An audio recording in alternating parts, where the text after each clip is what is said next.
ومن سيئات أعمالنا ومن يهده الله فلا مضل له ومن يضلل فلا هادي له وأشهد أن لا إله إلا الله وحده لا شريك له وأشهد أن محمدا عبده ورسوله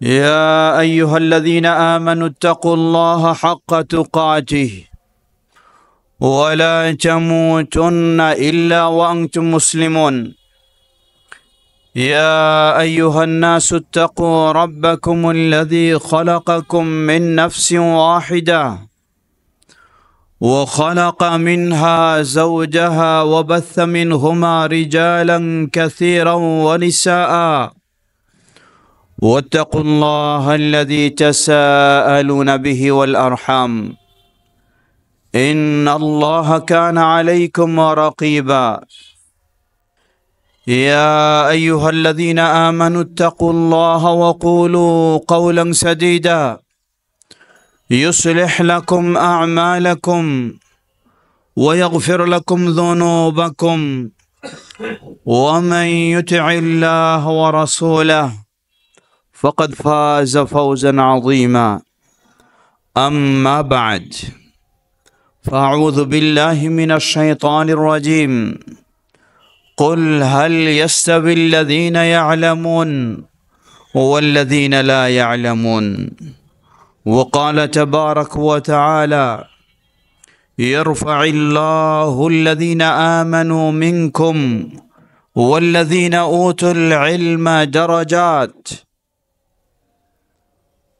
وقال نبينا صلى الله عليه وسلم من يريد الله به خيرا يفقهه في الدين رواه مسلم আলহামদুলিল্লাহ শুরুতে আবারও প্রশংসা জ্ঞাপন করছি সেই আল্লাহ সুবহানাহু ওয়া তাআলার, যার বিশেষ তৌফিকে আমরা তার দ্বীনের পথে চলার সৌভাগ্য লাভ করেছি, যিনি আমাদেরকে এই ধারণা দিয়ে, এই জ্ঞান দিয়ে তার দ্বীনের পথে চলা সহজ করে দিয়েছেন। তার এই প্রশংসা জ্ঞাপনার্থে বলি আলহামদুলিল্লাহ। তারপর অসংখ্য সালাত ও সালাম পেশ করছি প্রিয় রাসূল মুহাম্মদ সাল্লাল্লাহু আলাইহি ওয়াসাল্লাম, তার আসহাবি কেরাম, আহলি বাইত, শেষ দিবস পর্যন্ত তার প্রতিটি একনিষ্ঠ অনুসারীদের উপর। সমবেত মুসল্লিবৃন্দ, পৃথিবীর বুকে আল্লাহর মনোনীত শ্রেষ্ঠ জীবন ব্যবস্থা একমাত্র দিন, সেটি হলো ইসলাম। আর এই ইসলামের অন্যতম বৈশিষ্ট্য হলো ইসলাম মানুষকে শিক্ষার নির্দেশনা দিয়েছে, মানুষকে অজানা থাকার সুযোগ করে দেয়নি, বরং জ্ঞান অর্জনের জন্য নির্দেশনা দিয়েছে। আল্লাহ সুবহানাহু ওয়া তাআলা বলেন, কুল হাল ইয়াস্তাবিল্লাযীনা ইয়ালামুন ওয়াল্লাযীনা লা ইয়ালামুন, তোমাদের মাঝে যারা জানে আর যারা জানে না, উভয় কি সমান হতে পারে? কখনোই নয়, কখনোই উভয় সমান নয়। আমরা সব ক্ষেত্রেই বুঝি, আপনি একজন ব্যবসায়ী মানুষ, যিনি ব্যবসার কৌশল, যোগ্যতা, বিজ্ঞতা, অভিজ্ঞতা রাখেন, আর যার এই জ্ঞানগুলি নেই, দুজন নিশ্চয়ই আপনি জানেন সমান নয়। ঠিক একইভাবে সকল ক্ষেত্রে, এমনকি ইসলামী শরিয়ার বিষয়ের ক্ষেত্রেও যিনি জানেন আর যিনি জানেন না, উভয় কখনো সমান হতে পারে না। সমবেত মুসল্লিবৃন্দ, মূলত ইসলাম আল্লাহ সুবহানাহু ওয়া তাআলা যারা জানেন আর যারা জানে না উভয় সমান হতে পারে না, এ বলার মাধ্যমে আল্লাহ রাব্বুল আলামিন আমাদেরকে জানার প্রতি উদ্বুদ্ধ করেছেন, জ্ঞান অর্জনের প্রতি নির্দেশনা দিয়েছেন। পৃথিবীর শ্রেষ্ঠ মানব হলেন নবী রাসূলগণ, যাদের মাঝে শীর্ষ হলেন আমাদের প্রিয় নবী মুহাম্মদ সাল্লাল্লাহু আলাইহি ওয়াসাল্লাম। আল্লাহ রাব্বুল আলামিন তাকে নির্দেশ দিলেন, কুর রব্বি জিদনি ইলমা, হে নবী তুমি বলো, রব্বি জিদনি ইলমা, হে আমার রব আমার জ্ঞানকে আরো বৃদ্ধি করে দিন। নবী সাল্লাল্লাহু আলাইহি ওয়াসাল্লামকে আল্লাহ রাব্বুল আলামিন কোনো কিছু বৃদ্ধি করে দেওয়ার দোয়া শিক্ষা দেন নাই, শুধু জ্ঞান বৃদ্ধি করে দেওয়ারই দোয়া শিক্ষা দিয়েছেন। যাকে আল্লাহ নবুয়ত দিলেন, রিসালাত দিলেন, এত সব কিছু যোগ্যতা বিজ্ঞতা দিলেন, তারপরেও আল্লাহ তাকে শিক্ষা দিলেন, বলো রব্বি জিদনি ইলমা, হে আমার রব আমার জ্ঞান বৃদ্ধি করে দিন। সমবেত মুসল্লিবৃন্দ, সুতরাং মনে রাখতে হবে, আজকে আমাদের একটি ধারণা রয়েছে। কি ধারণা? যে জ্ঞান অর্জন করা, শিক্ষা অর্জন করা, বিশেষ করে ইসলামী শিক্ষা অর্জন করা, এটি শুধু এক শ্রেণীর মানুষের দায়িত্ব। এটি সবার দায়িত্ব নয়, সবার কাজ নয়। অথবা যেই শ্রেণীর দায়িত্ব তারাও আবার এটি সব সময় করবে না, শুধু তাদের ছাত্র জীবনেই করবে, পরবর্তী জীবনে নয়। এটি একটি ভুল ধারণা। বরং ইসলাম জ্ঞান শিক্ষার জন্য সকলকে নির্দেশ দিয়েছে। হতে পারি ওই শ্রেণী, নাও হতে পারি, হতে পারি সেই শৈশব জীবনে বা যৌবন জীবনে, বা হতে পারি বার্ধক্য জীবনে। সকল জীবনেই ইসলাম সকল ক্ষেত্রেই সকল সময়ে আপনাকে জ্ঞান শিক্ষা বৃদ্ধির জন্য নির্দেশ দিয়েছে। কারণ নবী সাল্লাল্লাহু আলাইহি ওয়াসাল্লামের মতো ব্যক্তি যদি নবুয়ত লাভের পর, এর মানে 40 বছর অতীত হওয়ার পর আল্লাহ তাকে নির্দেশ দিলেন, বলো হে রব আমার জ্ঞান বৃদ্ধি করে দিন, 40 বছর পর এই নির্দেশ আল্লাহ তাকে দিয়েছেন। গোটা জীবন তিনি সেটা করেছেন, মৃত্যুর পূর্ব পর্যন্ত সেই দোয়া আল্লাহর কাছে চেয়েছেন। এর অর্থই হলো প্রতিটি মানুষকে তার জীবনের প্রতিটি সময়ে জ্ঞান বৃদ্ধির জন্য তাকে চেষ্টা করতে হবে। আজকে আমরা যদি কোরআন সুন্নাহর দিকে লক্ষ্য করি, আল্লাহ সুবহানাহু ওয়া তাআলা বলেন, ইয়ারফাইল্লাহুল্লাযীনা আমানু মিনকুম ওয়াল্লাযীনা উতুল ইলমা দারাজাত। জেনে রাখো, তোমাদের মাঝে যারা ঈমান এনেছে এবং যাদেরকে জ্ঞান দেওয়া হয়েছে, আল্লাহ সুবহানাহু ওয়া তাআলা তাদের মর্যাদা অনেক ঊর্ধ্বে বৃদ্ধি করে দিয়েছেন। সুবহানাল্লাহ। আমি কি চাই না আমার মর্যাদা বৃদ্ধি হোক? যদি আমি চাই, তাহলে আমাকে সে পথেই নামতে হবে, সে পথেই আমাকেও কাজ করতে হবে। বিশেষ করে আরো লক্ষ্য করুন কি মর্যাদা এসেছে। আল্লাহ রাসূল সাল্লাল্লাহু আলাইহি ওয়াসাল্লাম বলেন, মান সালাকা তারিকা ইয়ালতামিসু ফীহি ইলমা সাহালাল্লাহু লাহু তারিকান ইলাল জান্নাহ। যে ব্যক্তি এমন পথ ধরবে যে পথে সে জ্ঞান অর্জন করবে, কোরআন সুন্নাহর জ্ঞান, ইসলামী জ্ঞান অর্জন করবে, সাহালাল্লাহু লাহু তারিকাল জান্নাহ, আল্লাহ সুবহানাহু ওয়া তাআলা তার জন্য জান্নাতের পথকে সহজ করে দেবেন। সুবহানাল্লাহ। এটি কার জন্য? এটি কি শুধু ওই তালিবুল ইলমদের জন্য, ওই ছাত্রদের জন্য? আমি কি আমার জন্য জান্নাতের পথ সহজ হয়ে যাওক এটা চাই না? অবশ্যই চাই। যদি আমি আমার জন্য জান্নাত সহজ হোক এটি চাই, তাহলে এই হাদিস এটি আমার জন্য, এই নির্দেশ আমার জন্য, এ কাজ আমার জন্য। হয়তো আপনি বলতে পারেন, আমি একজন বড় মানুষ, আমার কর্মব্যস্ততা অনেক, আমার জনবল, ব্যবসা বাণিজ্য অনেক কিছু, অথবা আমার অফিস করতে হয়, আমার সংসার দেখতে হয়, এখন আমার সেই জ্ঞান অর্জনের সময় কই, সুযোগ কই? জবাব, আল্লাহ রাসূল সাল্লাল্লাহু আলাইহি ওয়াসাল্লাম যেই হাদিসে বললেন যে জ্ঞান অর্জনের পথ অবলম্বন করবে, আল্লাহ তার জন্য জান্নাতের পথকে সহজ করে দেবেন। এখানে আল্লাহ রাসূল সাল্লাল্লাহু আলাইহি ওয়াসাল্লাম বলেননি আপনার ব্যবসা বাদ দিয়ে, আপনার চাকরি বাদ দিয়ে, আপনার সংসার বাদ দিয়ে শুধু জ্ঞান অর্জনেই আপনাকে ব্যস্ত থাকতে হবে, আর কোনো কিছু কাজ করা যাবে না। এটি কখনোই তো রাসূলুল্লাহ সাল্লাল্লাহু আলাইহি ওয়াসাল্লাম বলেননি। আপনার ব্যবসা চলতে থাকবে, আপনার পরিবার চলতে থাকবে, আপনার অফিস চলতে থাকবে, তার মাঝেও আপনি জ্ঞান অর্জনের জন্য একটি পথ বেছে নেবেন। হতে পারে আপনি প্রতিদিন, বেশি নয়, আধা ঘন্টা কোরআন সুন্নাহর জ্ঞান অর্জন করবেন। প্রতিদিন আপনি নিয়মিত আধা ঘন্টা কোরআন সুন্নাহর জ্ঞান অর্জন করবেন, এমন একটা আপনি রুটিন তৈরি করে নেন।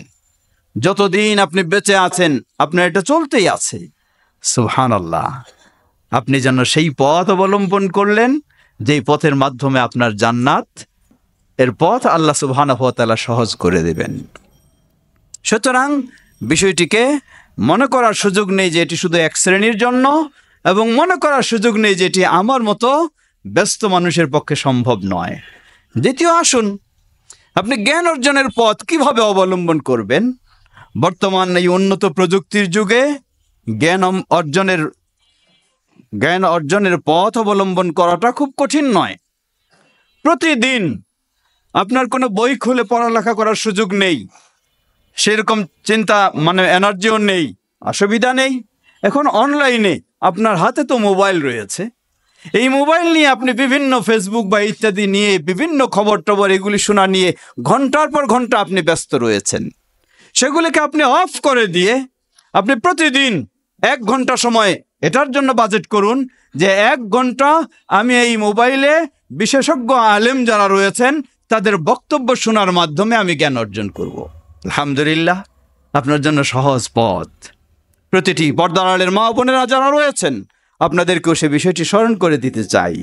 আপনি একজন ভাবছেন আমি একজন গৃহিণী, কিভাবে আমি যাব, কিভাবে আমি মাদ্রাসায় যাব, বা কিভাবে কলেজ ইউনিভার্সিটিতে যাব, বা কিভাবে আমি বিভিন্ন সভা সেমিনারে যাব, গিয়ে আমি জ্ঞান অর্জন করব। না, বিষয়টি আপনার জন্য অনেক সহজ। আপনি ঘরে বসে আছেন, আপনি মোবাইল নিয়ে বিভিন্ন কিছু ঘন্টার পর ঘন্টা আপনি দেখছেন, সেগুলির পেছনে সময় নষ্ট করছেন। শুধু সময় নয়, সেগুলির পিছনে আপনার ঈমানও নষ্ট করছেন। শুধু সময় নয়, সেগুলির পিছনে আপনার আদর্শ স্বভাবটাকেও নষ্ট করছেন।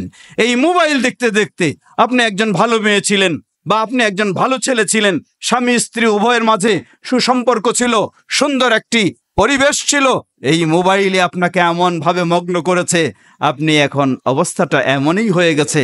গত কয়েকদিনেই এক বোন প্রশ্ন করলেন যে আমি পারছি না, আমার করণীয় কি? কি করণীয়? তিনি বললেন যে আমি যখনই দেখি আমার স্বামী, তাকে দেখি রাত হোক গভীর হোক, সব সময় তিনি এই মোবাইল নিয়ে ব্যস্ত থাকেন। সম্ভব হচ্ছে না তার সাথে আমার সংসার করা।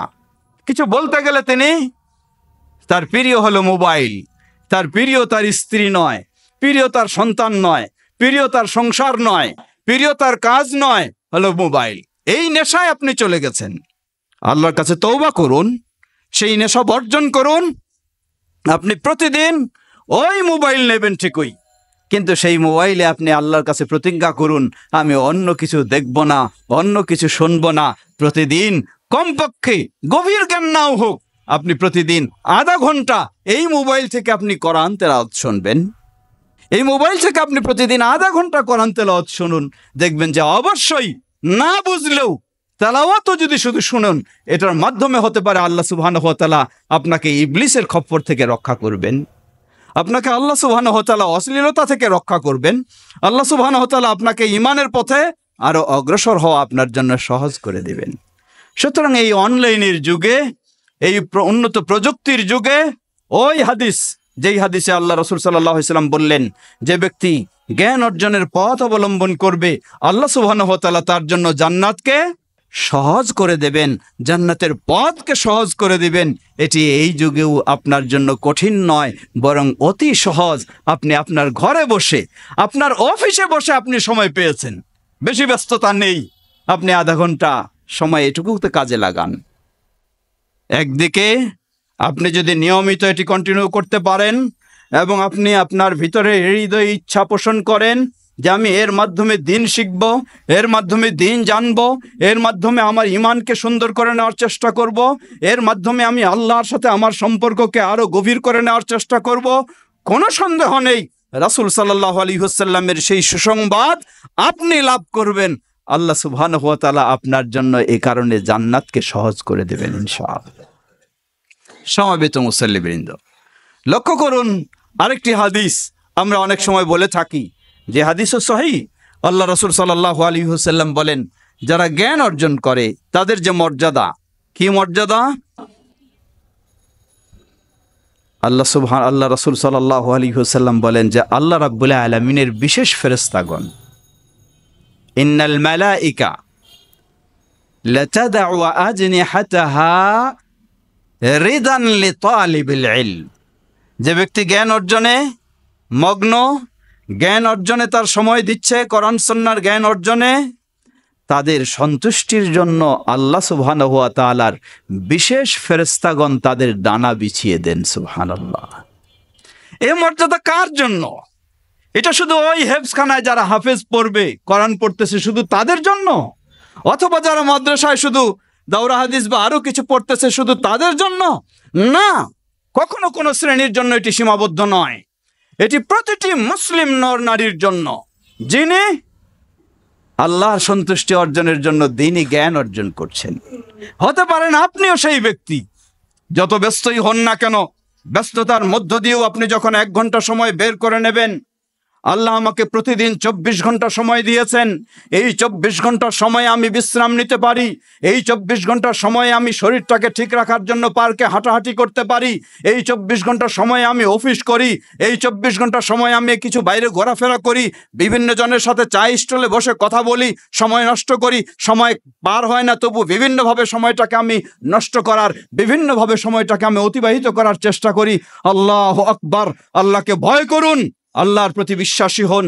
আপনি যদি ওই সময় নষ্ট না করে আপনার এই মূল্যবান সময়টাকে 1 ঘন্টা বাজেট করেন, 1 ঘন্টা ব্যয় করেন, প্রতিদিন নির্ভরযোগ্য গ্রহণযোগ্য আলেমদের বক্তব্য শোনার মাধ্যমে আপনি এই সময়টাকে পার করবেন, তাহলে একদিকে জান্নাতের পথকে আপনি সহজ করে নিলেন, দ্বিতীয় দিক আল্লাহ সুবহানাহু ওয়া তাআলার বিশেষ ফেরেশতাগণ আপনার সম্মানার্থে তাদের ডানাকে বিছিয়ে দেবেন। সুবহানাল্লাহ, সুবহানাল্লাহ।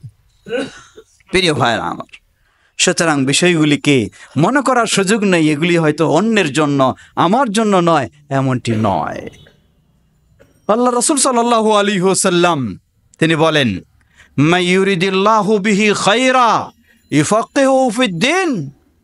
আল্লাহ সুবহানাহু ওয়া তাআলা যার জন্য কল্যাণ কামনা করেন, আল্লাহ তাকে দ্বীনের গভীর জ্ঞান অর্জনের সুযোগ করে দেন। এটি একটি বিরাট সুযোগ।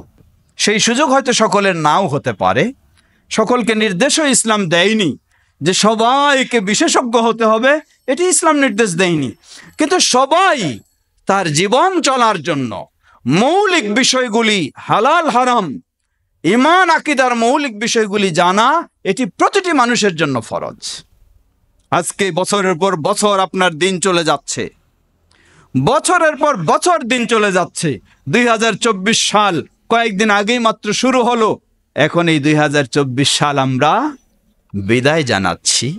আপনি কি একটু ভেবেছেন 2024 সাল দিয়ে আপনার জীবনের কতটি বছর অতীত হয়ে গেল? কতটি বছর অতীত হয়ে গেল? যেই আল্লাহ আপনাকে মেধা শক্তি দিয়েছেন, যেই আল্লাহ আপনাকে দর্শন শক্তি দিয়েছেন, যেই আল্লাহ আপনাকে শ্রবণ শক্তি দিয়েছেন, যেই আল্লাহ আপনাকে বোধ শক্তি দিয়েছেন, সেই মেধা নিয়ে, বোধ শক্তি নিয়ে আপনি বহু কিছু করতে পারেন। কিন্তু আপনি কি আজও আল্লাহর কোরআন তেলাওয়াত করতে পারেন?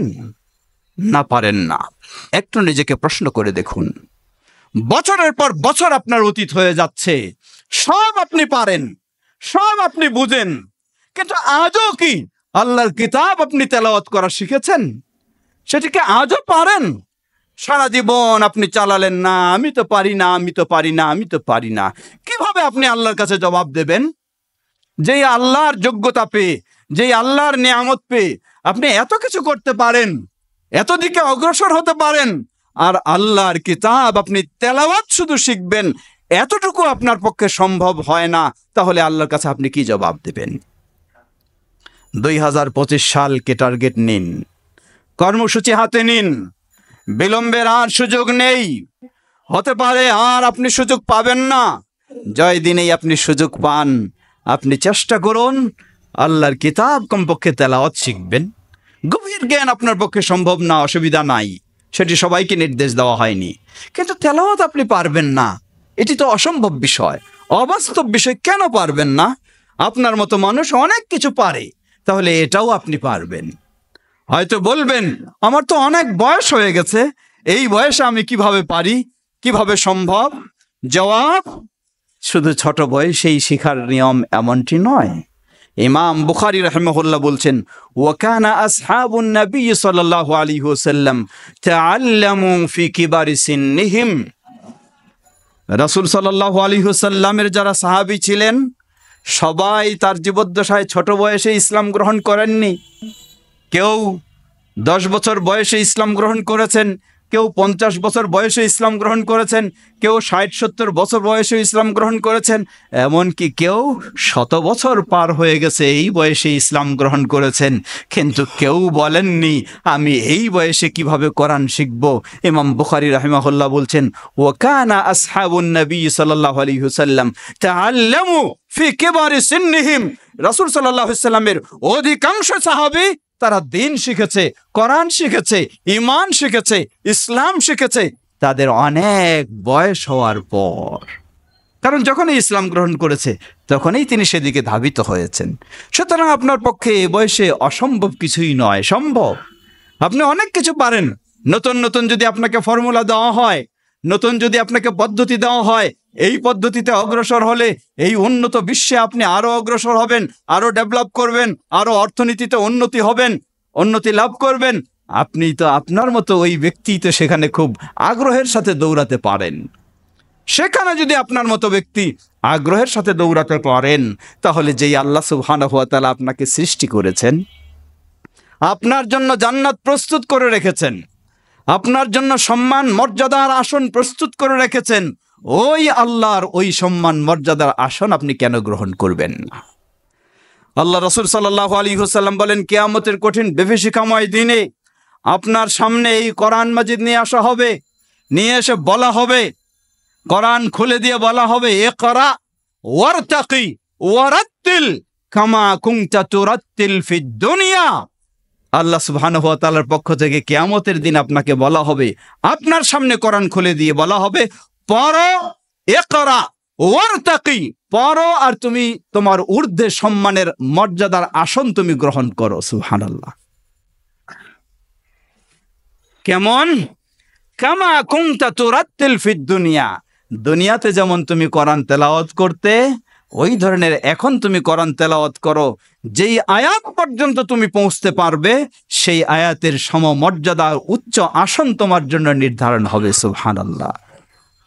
তাহলে এই মর্যাদা আপনি কিভাবে হারিয়ে ফেলছেন, কিভাবে আপনি ছেড়ে দিচ্ছেন? আপনি চেষ্টা করুন। দৃঢ় বিশ্বাস করি আল্লাহ আপনাকে বহু যোগ্যতা দিয়েছে। আপনি চেষ্টা করলে এখানে কখনো বিফল হবেন না, অবশ্যই আপনি পারবেন, অবশ্যই পারবেন। লক্ষ্য করুন ইসলাম কিভাবে উদ্বুদ্ধ করেছে। নবী সাল্লাল্লাহু আলাইহি ওয়াসাল্লাম বলেন, আল মাহিরু ফিল কোরআনি মা আল মালাই মা আল কিরামিল বারারা। আল মাহিরু ফিল কোরআন, যে কোরআনে দক্ষ, কোরআনে বিজ্ঞ, কোরআন বুঝে, কোরআন পড়তে পারে, খুব অভিজ্ঞ। আল্লাহ রাসূল সাল্লাল্লাহু আলাইহি ওয়াসাল্লাম বললেন, এই ব্যক্তিদের মর্যাদা হলো কিয়ামতের কঠিন দিনে সেই আল্লাহর সম্মানিত ফেরেশতাদের সাথে হবে তাদের অবস্থান। সুবহানাল্লাহ। এরপরে বললেন, তবে যেই ব্যক্তি কোরআন খুব ভালো পড়তে পারে না, খুব বিজ্ঞ নয়, খুব যোগ্য নয়, ওই ব্যক্তিও যখন কোরআন পড়ার চেষ্টা করবে, ওহু আলাইহি শাক্কুন, কিন্তু তার জন্য খুব কঠিন হচ্ছে। অনারবি মানুষ, আরবি নন, বাঙালি মানুষ, আরবি শব্দ উচ্চারণ করতে পারছেন না, থেমে যাচ্ছেন, কিন্তু এরপরেও চেষ্টা করছেন। আল্লাহ রাসূল সাল্লাল্লাহু আলাইহি ওয়াসাল্লাম বললেন, থেমে যাচ্ছে এরপরও চেষ্টা করছে, ফালাহু আজরানি, তাকে আল্লাহ দ্বিগুণ সওয়াব দান করবেন। সুবহানাল্লাহ। নিরুৎসাহিত হওয়ার কিছুই নেই, সবাই সমান পারবে এমন নয়, কিন্তু আপনি চেষ্টা করবেন। আপনি থেমে যাবেন, তারপর আপনি চেষ্টা করবেন, আল্লাহ আপনাকে বঞ্চিত করবেন না, আল্লাহ আরো আপনাকে দ্বিগুণ সওয়াব দান করবেন। যে আপনি থেমে গিয়েও পারছেন না, তবুও আপনি চেষ্টা করছেন, কিন্তু যদি বলে ফেলেন আমি তো পারবো না, বন্ধ করে রেখে দেন, তাহলে তো আপনার কাছ থেকে আল্লাহ সুবহানাহু ওয়া তাআলাও সেই ধরনের আপনাকে ফলাফল দেবেন, আপনাকেও আল্লাহ রাব্বুল আলামিন সেই মর্যাদা দেবেন না। সুতরাং কারো পক্ষে না শব্দ বের হওয়ার সুযোগ নেই, চেষ্টা করতেই হবে, করলে আপনি অবশ্যই পারবেন। আর বেশি বেশি আল্লাহর কাছে বলবেন রব্বি জিদনি ইলমা, বেশি বেশি আল্লাহর কাছে বলুন। আল্লাহ শিক্ষা দিয়েছেন এই দোয়া, আল্লাহর কাছে বলুন, হে আল্লাহ আপনি এই দোয়া শিক্ষা দিয়েছেন, আমি সেই দোয়া দিয়ে চাচ্ছি, আমাকে তৌফিক দিন। আল্লাহ অবশ্যই আপনাকে তৌফিক দেবেন ইনশাআল্লাহ।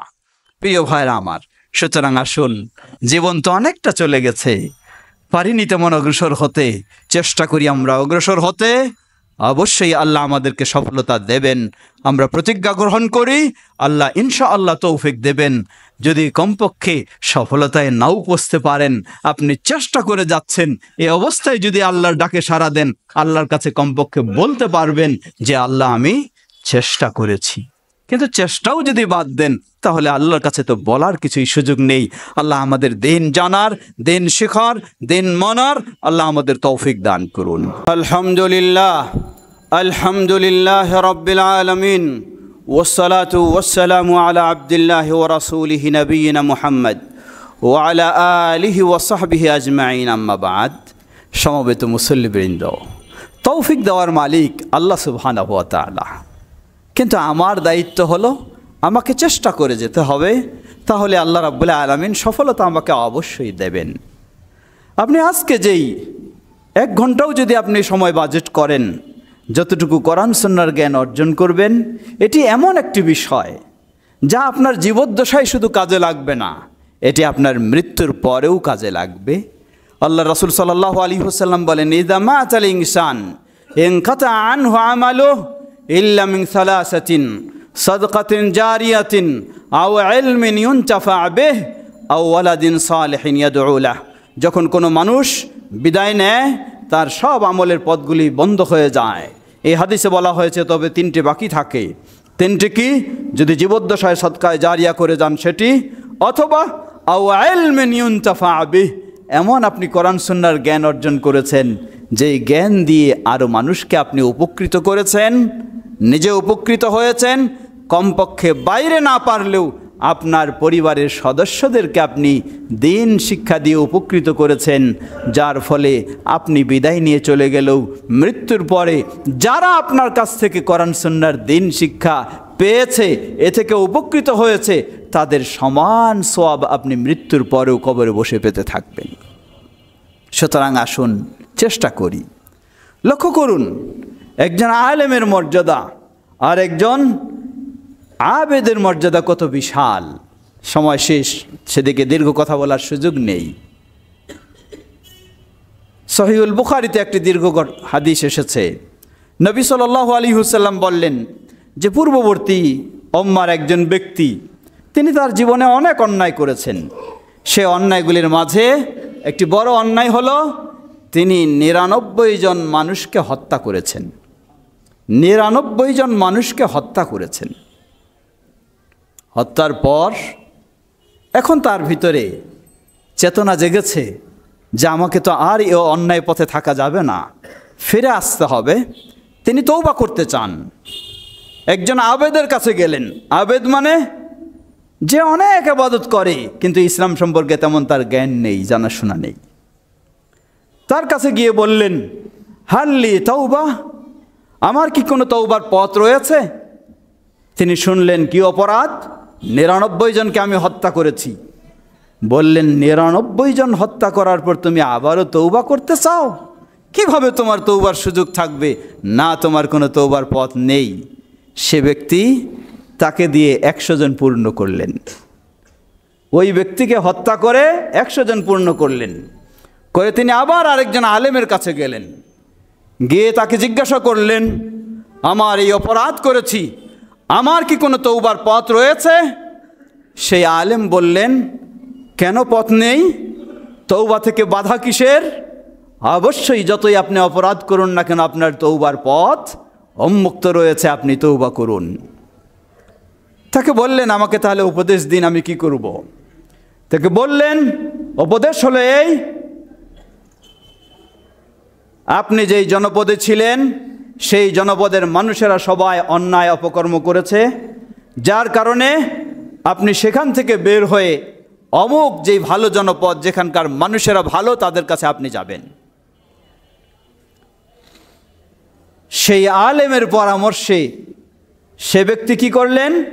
তিনি সেদিকে যাওয়ার চেষ্টা করলেন। বাইরে যারা আছেন, এখন জুমার খুতবা চলছে, আপনারা কেউ হট্টগোল করবেন না, আপন জায়গায় বসে যাবেন। যদি সেখানে লাশও থাকবে, কোনো কথা বলবেন না, জুমার খুতবা চলছে এখন। প্রিয় ভাইরা আমার, সেই আলেমের পরামর্শে তিনি কি করলেন? তওবার আশায় সেই ভালো জায়গার দিকে পথ ধরলেন। কিছু দূর যেতেই হঠাৎ তার মৃত্যুর মুহূর্ত ঘনিয়ে এসেছে। মৃত্যু ঘটে গেল। মৃত্যু ঘটে গেলে, হাদিস সহিহুল বুখারীর কোনো কাহিনী নয়, মৃত্যু ঘটে গেলে এখন যারা আযাবের ফেরেশতা তারাও তাকে নিতে চায়, আর যারা জান্নাতের ফেরেশতা তারাও তাকে নিতে চায়। আযাবের ফেরেশতা নিয়ে যাবে জাহান্নামের দিকে, আর জান্নাতের ফেরেশতা নিয়ে যাবে জান্নাতের দিকে। তারা ঝগড়া শুরু করলো। আল্লাহ সুবহানাহু ওয়া তাআলা তাদেরকে নির্দেশ দিলেন, বললেন, দেখো তোমরা যার বিষয় নিয়ে ঝগড়া করতেছ, সে যে জায়গায় মৃত্যুবরণ করেছে, তোমরা সে জায়গা থেকে পথ একটু মেপে দেখো। তার যে গ্রামে জনপদে ছিল খারাপ মানুষদের সাথে, সেটি বেশি কাছে। যদি কাছে হয় তাহলে সে জাহান্নামের দিকে যাবে। আর যেই ভালো মানুষদের কাছে সে প্রত্যাবর্তন করছিল, যাওয়ার চেষ্টা করছিল, সেটি যদি কাছে হয় তাহলে তার স্থান জান্নাতে হবে। তারা মাপ করে দেখলে সেই ভালো মানুষদের জনপদ, সেই এরিয়াটা, সেই জায়গাটাই বেশি কাছে পাওয়ার কারণে তাকে জান্নাতে নেওয়া হলো। সুবহানাল্লাহ, সুবহানাল্লাহ। অপেক্ষার আর সুযোগ নেই, বহুদিন চলে গেছে আপনার। ভালো পথ বেছে নিন, হতে পারে আল্লাহ সুবহানাহু ওয়া তাআলা আপনাকে ভালোর দিকে কবুল করে আপনি জান্নাতি হয়ে যাবেন ইনশাআল্লাহ। আমরা যেন সেভাবেই দিন শিক্ষা নিয়ে, দিন শিক্ষা, দিন চর্চার পথে অগ্রসর হতে পারি। আল্লাহ আমাদের সকলকে সে তৌফিক দান করুন। সমবেত মুসল্লিবৃন্দ, স্মরণ করে দিতে চাই, আপনার পরিবারে অনেক কিছু শিক্ষার ব্যবস্থা রেখেছেন আপনি। বলবেন কি অনেক শিক্ষার ব্যবস্থা? দেখবেন যতক্ষণ পরিবারের সদস্যরা জেগে রয়েছে, হয় অশ্লীল গান বাজনা দেখছে, অশ্লীল গান বাজনা শুনছে, বিভিন্ন সিরিজগুলি দেখছে, দেখে তাদের ভিতরে মুনাফিকি তৈরি হচ্ছে, ঈমান ইসলাম থেকে তারা বের হয়ে যাচ্ছে। আপনি এই ব্যবস্থা যদি আপনার পরিবারে রাখতে পারেন, তাহলে কেন আপনি রাখবেন না আপনার পরিবারে, যাতে তারা দিন শিখতে পারে সেই ব্যবস্থা? আপনার জন্য ফরজ, নিজেও দিন শিখবেন, সাধ্য অনুযায়ী দিনের পথে চলবেন, পরিবারের সকল সদস্যদেরকে দিন শিখার ব্যবস্থা করে দেবেন। তাদেরকে এই বয়সে মাদ্রাসায় যাওয়ার দরকার নেই, এই বয়সে হাফেজিতে গিয়ে ভর্তি হতে হবে এমন নয়। আপনি যতক্ষণ তাদের ভিতরে থাকে তারা, ততক্ষণ কোরআন শোনার সুযোগ করে দিন, ইসলামী লেকচার শোনার সুযোগ করে দিন, ভালো শিখার কিছু সুযোগ করে দিন, ভালো বই পুস্তক তাদের হাতে তুলে দিন, ওই অশ্লীলগুলি বন্ধ করে সেগুলি দিয়ে দিন। তাহলে দেখবেন যে আপনি এবং আপনার পরিবার সহ সবাই জান্নাতের পথে অগ্রসর হবেন ইনশাআল্লাহ। আমরা যেন সবাই সেভাবেই জান্নাতের পথে অগ্রসর হতে পারি। আল্লাহ আমাদের সকলকে সে তৌফিক দান করুন। وآخر دعوانا الحمد لله رب العالمين اللهم صل على محمد وعلى آل محمد كما صليت على إبراهيم وعلى آل إبراهيم إنك حميد مجيد اللهم بارك على محمد وعلى آل محمد كما باركت على إبراهيم وعلى آل إبراهيم إنك حميد مجيد